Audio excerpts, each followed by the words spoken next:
Bismillahirrahmanirrahim. Assalamualaikum warahmatullahi wabarakatuh. Kami mahasiswa dari Universitas Muhammadiyah Kupang.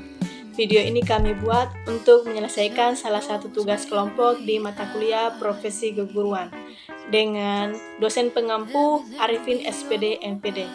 Kami dari kelompok 1 kelas B terdiri 10 anggota yang masing-masing kerja untuk menyelesaikan tugas kali ini.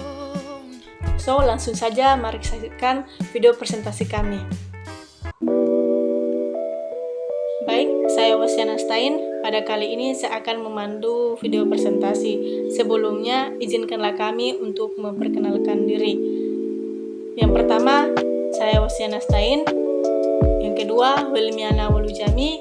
Yang ketiga, Umiati Lusu. Yang keempat, Timotius Ratu. Yang kelima, Edelviani Marninaimuni. Yang keenam, Elmin Jayani Lele. Yang ketujuh, Filomena Luruklau. Yang kedelapan, Rabia Mari. Yang kesembilan, Barliana Kakak. Yang kesepuluh, Serliana Katoda. Untuk mempersingkatkan waktu, langsung saja saya persilakan kepada teman-teman untuk menyampaikan materi. Baik, terima kasih waktu dan kesempatan yang diberikan kepada saya. Saya sebagai pemateri pertama membahas tentang hakikat kepemimpinan. Kepemimpinan berasal dari bahasa Inggris, yaitu leader yang berarti pemimpin. Selanjutnya, leadership berarti kepemimpinan. Pemimpin adalah orang yang menempati posisi sebagai pimpinan. Sedangkan kepemimpinan adalah kegiatan atau tugasnya sebagai pemimpin. Menurut accomplishment goals atau sebagai suatu usaha untuk mempengaruhi individu-individu menyelesaikan beberapa tujuan. Kepemimpinan atau leadership tidak lain adalah kegiatan memimpin dengan proses mempengaruhi bawahan atau orang lain. Di sini ada beberapa menurut para ahli tentang kepemimpinan. Yang pertama, menurut Nawawi, kepemimpinan dapat diartikan sebagai kemampuan atau kecerdasan mendorong sejumlah orang atau dua orang atau lebih agar bekerjasama dalam melaksanakan kegiatan-kegiatan yang terarah pada tujuan bersama. Hal ini dipertegas dengan pendapat Robbins yang mendefinisikan kepemimpinan sebagai kemampuan untuk mempengaruhi suatu kelompok dan mengarahkannya untuk mencapai tujuan tertentu. Sedangkan menurut Kohler, Anatoi, dan Applebaum, kepemimpinan adalah proses mempengaruhi kegiatan seorang individu atau suatu kelompok dalam upaya ke arah pencapaian tujuan dan situasi tertentu. Saya akan menjelaskan materi mengenai kepemimpinan kepala sekolah. Kepala sekolah merupakan salah satu komponen pendidikan yang paling berperan dalam meningkatkan kualitas pendidikan. Sebagaimana dikemukakan dalam Peraturan Perundang-Undang Nomor 28 Tahun 1990 Pasal 12 bahwa kepala sekolah bertanggung jawab atas penyelenggaraan kegiatan pendidikan. Dengan demikian, dalam mengelola sekolah, kepala sekolah memiliki peran yang sangat besar. Kepala sekolah merupakan motor penggerak penentu arah kebijakan menuju keberhasilan sekolah dan pendidikan secara luas. Berdasarkan Renstra Kemendiknas tahun 2010 sampai dengan 2014, tujuan strategis efektif kepala sekolah ditekankan pada layanan prima pendidikan untuk membentuk insan Indonesia cerdas, komprehensif yang dirumuskan dalam tujuan strategis. Di antaranya adalah tersedia dan terjangkaunya layanan pendidikan yang bermutu, relevan, dan setara di semua provinsi kabupaten kota, serta terjadinya sistem tata kelola yang handal dalam kami terselenggaranya layanan prima pendidikan nasional. Selanjutnya akan dilanjutkan oleh rekan saya.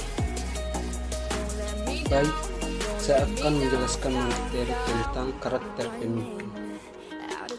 Ciri atau karakter seorang pemimpin menurut Griffin dapat dijelaskan melalui 3 pendekatan itu sebagai berikut. Pertama, pendekatan yang memandang keberadaan kepemimpinan sebagai kepemimpinan berasal dari bakat yang dibawa dari lahir, kepemimpinan oleh perilaku, dan kepemimpinan situasional.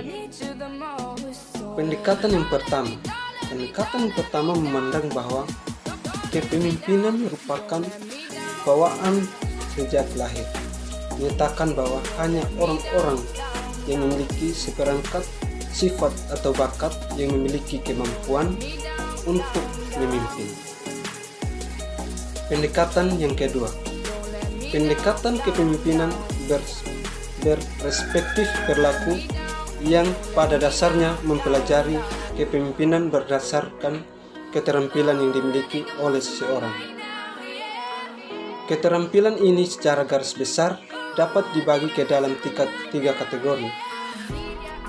Yang pertama, teknik, kedua, manusiawi, dan yang ketiga, konseptual.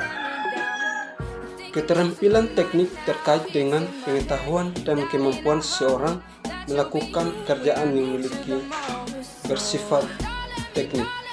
Keterampilan manusiawi merupakan kemampuan seseorang bekerja secara efektif dengan orang-orang dan membangun tim kerja, dan ini merupakan bagian dari kepemimpinan perspektif perilaku.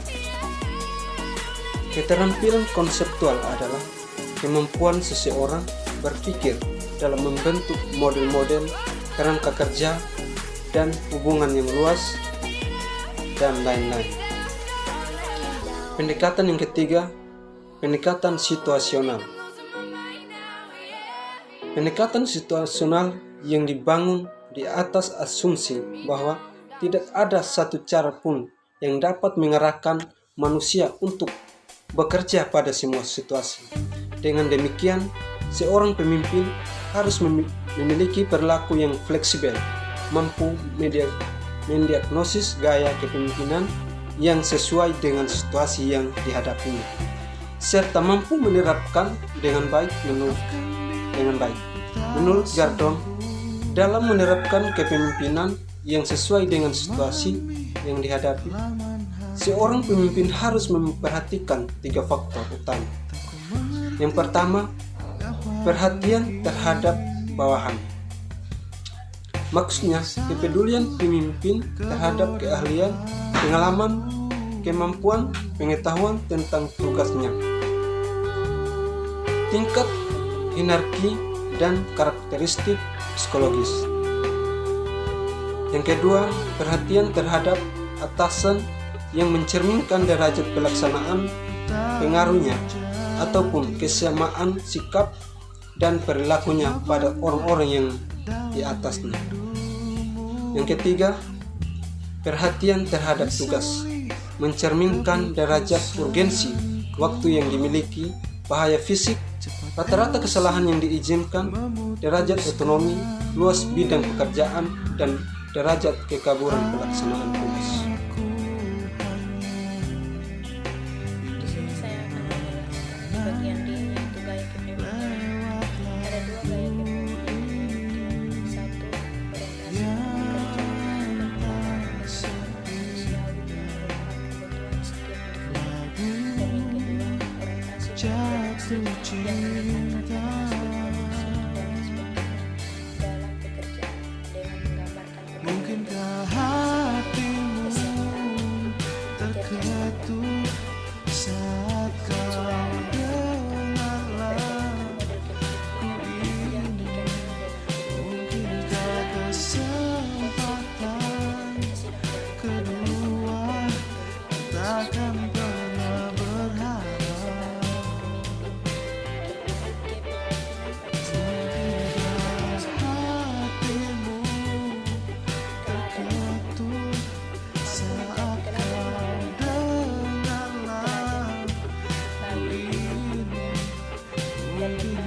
Kesempatan kedua takkan pernah Baik, saya akan menjelaskan kompetensi dasar kepemimpinan.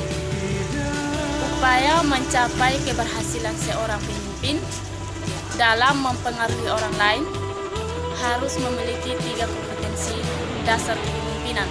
Yang pertama, mendiagnosis, yang kedua, mengadaptasi, dan yang ketiga, mengkomunikasikan. Kompetensi diagnosis merupakan kemampuan kognitif yang dapat memahami situasi saat sekarang dan apa yang diharapkan pada masa yang akan datang. Kompetensi mengadaptasi adalah kemampuan seseorang menyesuaikan perilakunya dengan lingkungannya. Sedangkan kompetensi mengkomunikasikan terkait dengan kemampuan seseorang dalam menyampaikan pesan-pesannya agar dapat dipahami orang lain dengan baik dan jelas.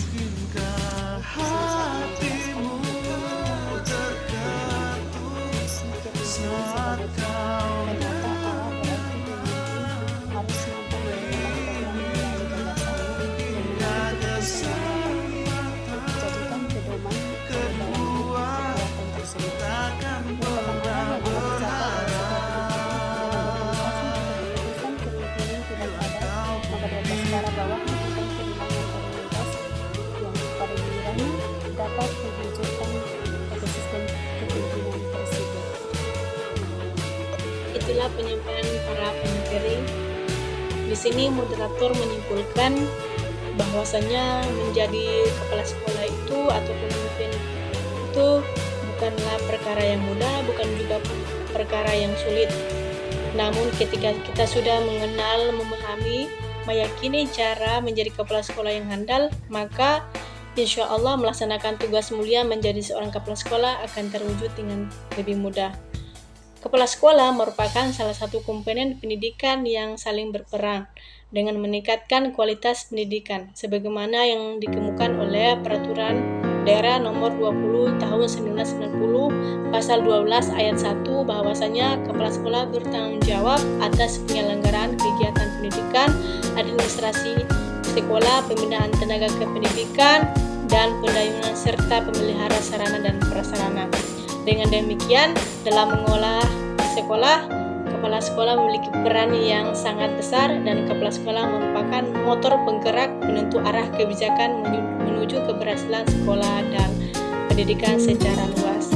Mungkin hanya ini yang dapat kami sampaikan, kurang dan lebihnya kami mohon maaf. Akhir kalam, billahi fisabilil haq, fastabiqul khairat, tsumma wassalamualaikum warahmatullahi wabarakatuh.